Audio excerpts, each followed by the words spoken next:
देखिए law of chemical combination हम लोग पढ़ रहे हैं, जिसमें मतलब रासायनिक संयोजन के नियम। और इसमें जो हम लोग का ये पॉइंट है और ये जो नियम है ये है स्थिर अनुपात का नियम। तो ये नियम क्या कहता है, चलो इसकी बात कर ले हम लोग।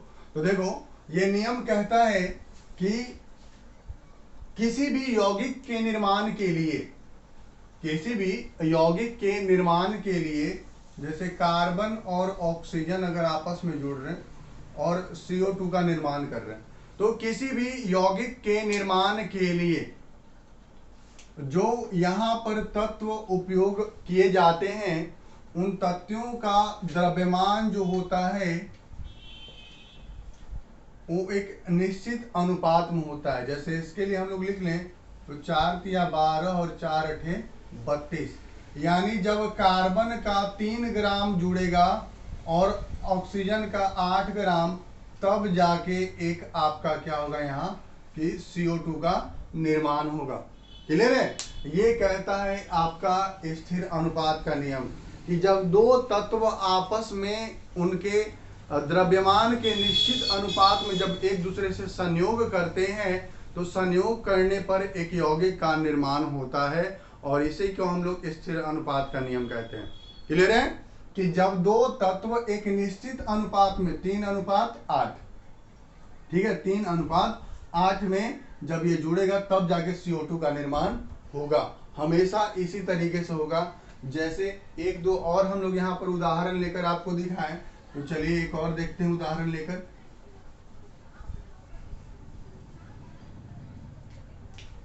कि H2 प्लस हाफ O2, तो ये देगा H2O। H2 कितना ग्राम है? 2 ग्राम। हाफ O2 ये कितना ग्राम है? 16 ग्राम। तो जब भी ये H2O का निर्माण करेंगे, यानी ये दोनों मिलकर जब एक H2O का निर्माण करना चाहेंगे, तो हमेशा क्या होना चाहिए, तो उसमें एक भाग अगर हाइड्रोजन के द्रव्यमान का हो तो 8 भाग क्या होना चाहिए? ऑक्सीजन के द्रव्यमान का। ओके, यानी कि 1 ग्राम अगर हाइड्रोजन का होगा और 8 ग्राम ऑक्सीजन का होगा, तब जाके क्या होगा? H2O का निर्माण होगा। तो ये जो द्रव्यमान का अनुपात, ये निश्चित अनुपात होता है और इसी अनुपात में आपका काम होता है।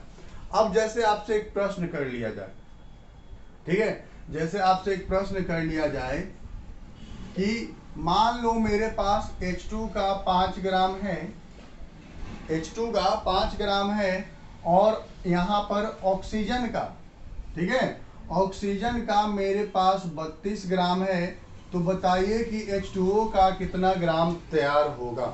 ठीक है, तो बताइए कि H2O का कितना ग्राम तैयार होगा, ये हम लोगों को यहाँ पे बताना है। तो देखना होगा कि ये दोनों किस अनुपात में, देखिए, बढ़े हैं। इसका 1 ग्राम, तो इसका कितना ग्राम? 8 ग्राम। तो इसका हम कितना लिए हैं? 5 ग्राम। तो देखो कितना ये है? 5 गुना है। और ये कितना है? 4 गुना। 4 गुना है।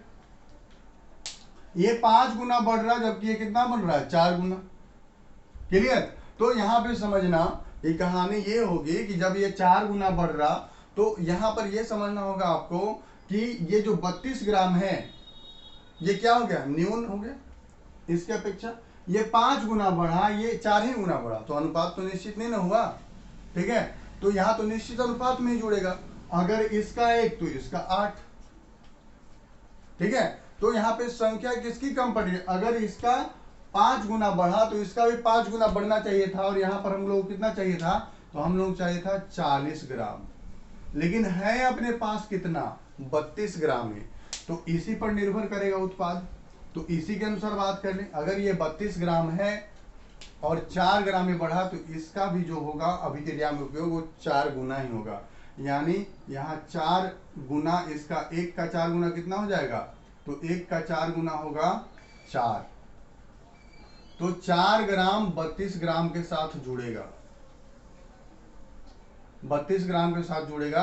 बाकी का जो हाइड्रोजन का आपके दिमाग में आ रहा कि 1 ग्राम क्या होगा, तो 1 ग्राम वो अभिक्रिया में बचा हुआ रहेगा। और यहाँ जो हम लोग का उत्पाद निर्मित होगा, वो कितना ग्राम तैयार होगा? तो वो होगा 32 और 4 36 ग्राम। ठीक है, 32 और 4 36 ग्राम। समझ गए आप लोग? तो इस प्रकार से क्या होता है कि उत्पाद का निर्माण होता है और उत्पाद के द्रव्यमान को हम लोग निकाल सकते हैं। एक और उदाहरण लेकर इसको आपको समझा देते हैं, इसको समझना बहुत जरूरी है।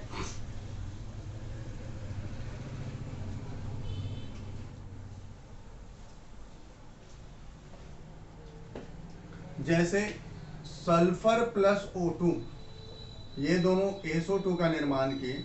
सल्फर का कितना ग्राम द्रव्यमान? 32 ग्राम। ऑक्सीजन भी कितना हो गया? 32 ग्राम। तो 32 मतलब 1:1, 1:1 है ये। अब 1:1 है और आपसे अब क्वेश्चन कर दे कि सल्फर का 30 ग्राम लिए और इसका हम 20 ग्राम लिए हैं, तो बताइए कि SO2 का कितना निर्माण होगा। तो अगर इसका 32 ग्राम, इसका 32 ग्राम, तो इसका कितना ग्राम तैयार हो रहा था? 64 ग्राम हो रहा। इसका एक, तो इसका कितना? 2। ठीक है। तो अब ये है कि अगर इसका 30 ग्राम ले और इसका 20 ग्राम, यानी कि सल्फर का 30 ग्राम और ऑक्सीजन का 20 ग्राम, तो बताइए कि SO2 का कितना निर्मित होगा। तो फिर से वही देखेंगे कि 1:1 में मेरा होना चाहिए। ये कितना हो गया? 30 गुना बढ़ गया। ये कितना गुना बढ़ा है? 20 गुना बढ़ा है। ठीक है, ये 30 गुना बढ़ा, ये 20 गुना। तो आपका उत्पाद जो होगा किस पर निर्भर करेगा?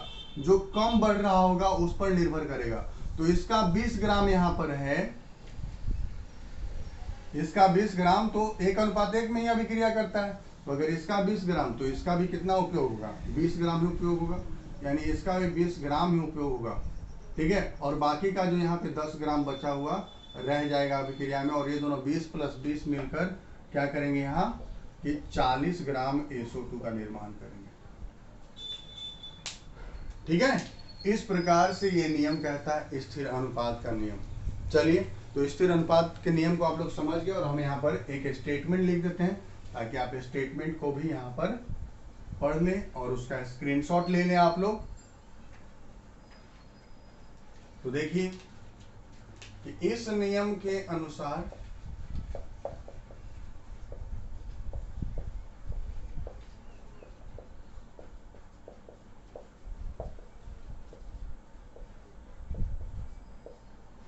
तत्व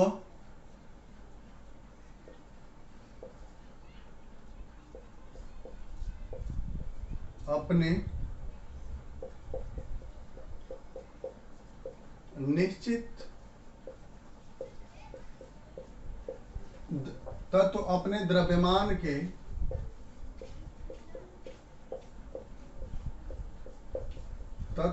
द्रव्यमान के निश्चित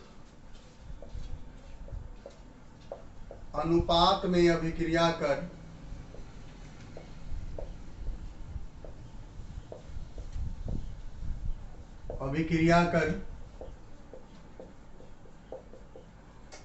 यौगिकों का निर्माण करते हैं। ये हो गया नियम। क्लियर? और इसका उदाहरण हो जाएगा H2 + ½ O2, जो कि दे रहा होगा H2O। तो यहाँ पर इसका 2 ग्राम, तो इसका कितना? 16 ग्राम। तो इसका कितना तैयार हो रहा? 18 ग्राम, यानी कि 1:8 में, 1:8 में जब ऑक्सीजन, हाइड्रोजन ऑक्सीजन जुड़ेंगे तब जाके यहाँ पर ऑक्सीजन का निर्माण होगा। क्लियर है? 1:8 के रूप में जब जोड़ेंगे तब यहाँ पे क्या होगा कि जल का निर्माण होगा। क्लियर है? तो ये आपका था स्थिर अनुपात का नियम। अब हम लोग अगले नियम की तरफ मूव करते हैं और उसकी बात करते हैं।